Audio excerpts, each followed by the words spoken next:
స్టోరీలోకి వెళ్లే ముందు మా ఛానల్ని సబ్స్క్రైబ్ చేయండి. జగన్తో బీజేపీ కొత్త లెక్కలు. చంద్రబాబు అలర్ట్. జాతీయ రాజకీయ సమీకరణాలు మారుతున్నాయి. కేంద్రంలో టీడీపీ కీలకంగా మారుతోంది. అదే సమయంలో రాజ్యసభలో ఎన్డీఏ ప్రభుత్వానికి పూర్తి మెజారిటీ లేదు. తాజా పెద్దల సభలో బీజేపీకి వైసీపీ మద్దతుపైన చర్చలు మొదలయ్యాయి. ఎన్డీఏలో టీడీపీ లేని సమయంలో మద్దతుగా నిలిచిన జగన్ ఇప్పుడు ఇస్తారా లేదా అనేది చర్చగా మారింది. ఈ సమయంలోనే చంద్రబాబు అలర్ట్ అయ్యారు. ఢిల్లీ కేంద్రంగా పావులు కదుపుతున్నారు.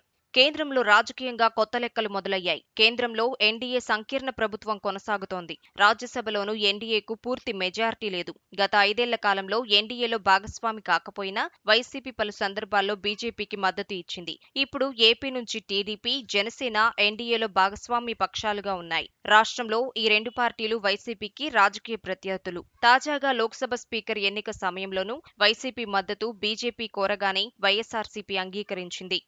మూడోసారి కేంద్రంలో అధికారంలోకి వచ్చిన తాము అనేక కీలక నిర్ణయాలు తీసుకోబోతున్నట్లు ప్రధాని మోదీ ఇప్పటికే పలుమార్లు చెప్పుకొచ్చారు. కేంద్రం తీసుకునే నిర్ణయాలకు రాజ్యసభలో ఆమోదం పొందాలంటే ఎన్డీఏకు మాజీ మిత్రపక్షాలైన తమిళనాడులోని అన్నాడీఎంకే, ఏపీ నుంచి వైఎస్సార్ కాంగ్రెస్ పార్టీ కీలకంగా మారాయి. కాగా ఈ రెండు పార్టీల ఎంపీలను అన్నాడీఎంకే 4, వైఎస్సార్సీపీ 11 కలిపినా మొత్తం 101 అవటంతో బిల్లులు ఆమోదం పొందటానికి మరో 13 మంది ఎంపీల బలం అవసరం. అయితే ఇప్పుడు జగన్ గతంలో మాదిరిగానే బీజేపీకి మద్దతు ఇస్తారా లేదా అనేది చర్చగా మారింది. టీడీపీ మాత్రం బీజేపీ ఇక వైసీపీతో బంధం కొనసాగించకూడదని భావిస్తోంది. కానీ బీజేపీకి రాజ్యసభలో వైసీపీ మద్దతు అవసరమని లెక్కలు వేస్తోంది. ఇటు టీడీపీతో మైత్రి, అటు వైసీపీ సంఖ్యాబలం అవసరం వేళ బీజేపీ కేంద్ర నిర్ణయం కీలకంగా మారుతోంది. తాజాగా అమిత్ షాతో చంద్రబాబు భేటీ సమయంలోనూ రాజకీయ చర్చలు జరిగినట్లు తెలుస్తోంది. దీంతో రానున్న రోజుల్లో ఢిల్లీ కేంద్రంగా చోటు చేసుకునే రాజకీయం పైన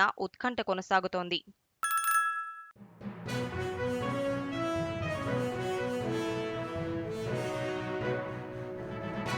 మీ ఊరికి సంబంధించిన సమస్యలను, ఇతర వార్తలను 9440486321 నెంబర్కు వాట్సాప్ ద్వారా వీడియోలను పంపగలరు.